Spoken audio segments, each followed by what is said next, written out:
Good evening, Mr. and Mrs. America, and all the ships at sea. I believe we need to take the opportunity to talk about a nefarious organization openly operating within the United States borders that is otherwise known as the Democratic Political Party. Yes, I said the Democratic Political Party. Before we get very far into this, allow me to state that I do not have an affinity for either major American political party, but the egregious acts of the Democratic Political Party, especially of late, go beyond the pale and need called out for what they are, terrorist in nature. As a reference point, I will begin by going way back to the James Earl Carter era of American history. Sure, Mr. Carter was particularly inept in his inability to adequately lead a nation, but he was not doing espionage and/or destructive measures against the American people or the opposing political party. Move forward a bit over a decade and let's take a glance at the Rodham regime that began in January of 1993. Yes, the Rodham regime. Though the majority of Americans voted for Bill Clinton in 1992, what they got instead was Hillary Rodham Clinton as their de facto leader. She came from a powerful Arkansas family and one that had a lust for all power by any means necessary. Unfortunately, it took many Americans decades to finally wake up to that fact, and even some today do not admit it. From Whitewater to Vince Foster to Benghazi, the Clinton Foundation, and now infamous email server and bleached hard drive to the Russia collusion hoax, the Rodhams had crime down in spades. Next up was one Barry Soetoro, Barack Obama, born in Kenya, raised in Indonesia, and later graduated from high school in Hawaii. There is no refuting any of this. Sure, the lamestream media and governmental lackeys have continued to claim his Hawaiian birth certificate was authentic. Suffice it to say that no federal agency ever made even the slightest effort to delve into the actual truth of this matter. Multitude sources have facts, evidence, and proof of the fallacy of that document. Search online and decide for yourself. Barry was truly a smooth talker if he was anything, and faced little opposition in either John McCain or Mitt Romney either time he ran for the U.S. presidency. All of this despite the fact that he was never, in fact, legally eligible to serve in that office. He then purposed to do nothing but divide America. There has never been a more divisive president before or since him.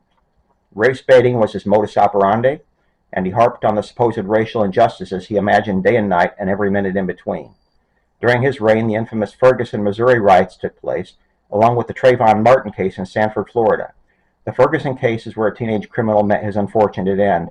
The Sanford incident was unfortunate and appeared to have been a misuse of inferred authority by a neighborhood watchman. In both cases, everything got blamed on Whitey, and Barry sat idly by.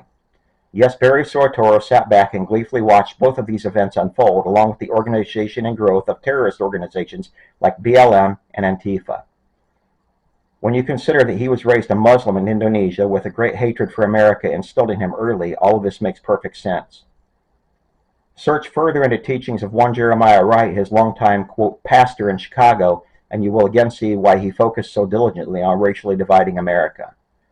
Perhaps the most tragic event that was a direct result of inadequate planning and implementation on the parts of both Barry and Hillary involved Benghazi, Libya. In 2012, the U.S. consulate there was attacked by an angry mob. The aftermath thereafter and lack of adequate leadership ended in the tragic loss of 4 American lives, among others. Hillary Rodham Clinton, yes, there is that name again, was the acting Secretary of State, a position charged with ensuring the security of each and every U.S. citizen serving abroad.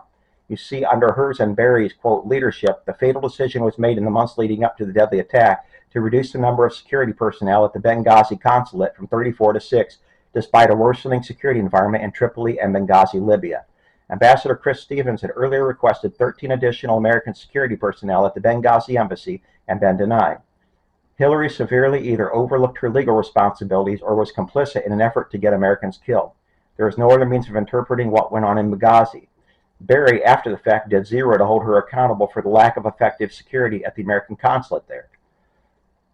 One final event in the Obama book of criminal tricks occurred late in his presidency when he, Hillary Rodham Clinton, and CIA Director John Brennan met one afternoon to discuss the possibility of Donald Trump winning the 2016 U.S. presidential election. The three all stated that they would do anything necessary to keep Mr. Trump from attaining the U.S. office presidency. What would soon entail only prove them correct. When Trump in fact reigned victorious in the 2016 general election, cartel leader Rodham saw red. How could this happen to her? How could this happen to the rightful leader, the Rodham regime? It was in those hours that she concocted one of the most heinous criminal schemes in American history to ever be foisted upon a U.S. president. Enter the Russia collusion hoax. All the Democratic machine needed to do was feed a credible sounding story to the liberal news outlets, and it would spread faster than wildfire. They had the lamestream media in their hip pocket, and they knew this. Hillary Rodham had a contact within the DNC terrorist organization to search out one Fusion GPS research firm, which in turn found Christopher Steele. Mr. Steele was a former British spy and was available to offer his services for a fee.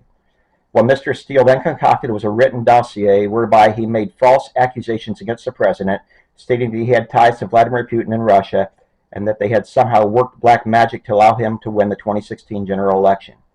The allegations sounded so truthful to those who wanted to believe anything they could against Mr. Trump that their lapdog mainstream media took the dossier and ran with it. Before you knew it, it was all over the world. Donald Trump was colluding with the Russians and was somehow tainted in his ability to indiscriminately lead the United States of America. To add insult to injury, the Democratic terrorist organization launched forth with every effort they could to effectively kneecap Trump and inhibit his presidency, along with the fortunes of the United States.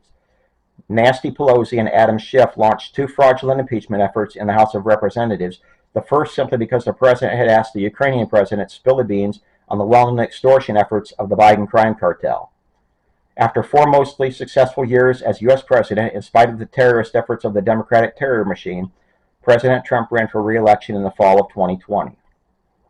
Once again, the Democratic crime organization sprung into action to do everything within their felonious powers to rig the election and prevent the will of the American populace. Enter Mark Zuckerberg, Jack Dorsey, Sundar Pichai, and 51 CIA agents. In October of that year, the New York Post reported on a laptop computer that had been turned into the already corrupted FBI by a Delaware computer repair shop. The laptop had, in fact, been owned by Hunter Biden and had been much incriminating evidence on it regarding bribes the Biden crime cartel had taken from foreign interests. Immediately, the already corrupted CIA jumped into gear and had 51 active and former agents issue a letter to the lamestream media, which was nothing but a propaganda piece. The fraudulent letter stated that the Hunter Biden laptop story was a hoax and had all the earmarks of Russian interference. Ha ha ha! Where had we heard that from before?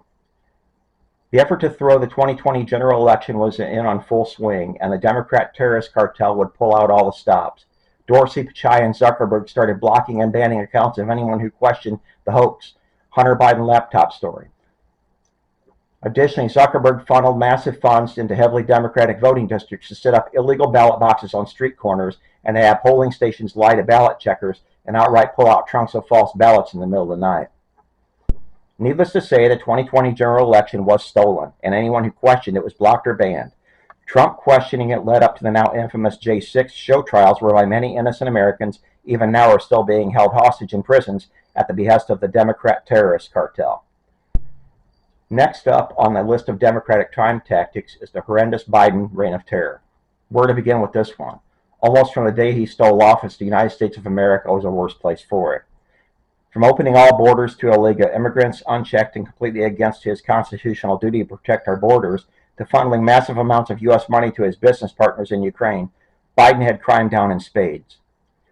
Lawfare then came into our lexicon as the Biden crime syndicate went after their political opponents with all kinds of trivial and frivolous lawsuits, a la Banana Republic nations in South America. At the same time, cocaine was found in the White House and was quickly dismissed by the lamestream media. No investigation that anyone is aware of into that incident ever was conducted. The latest terrorist attack of the criminal Democrat cartel happened on July 13th of this year, when a ridiculously inept Secret Service failed to protect presidential candidate Donald Trump, and he almost lost his life.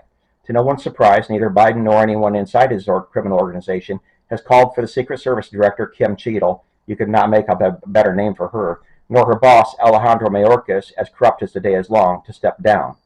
The thing to keep in mind with each and every one of the incidents I have just discussed: there are very large donors to the terrorist organization called the Democratic National Convention who are, in fact, accelerationists.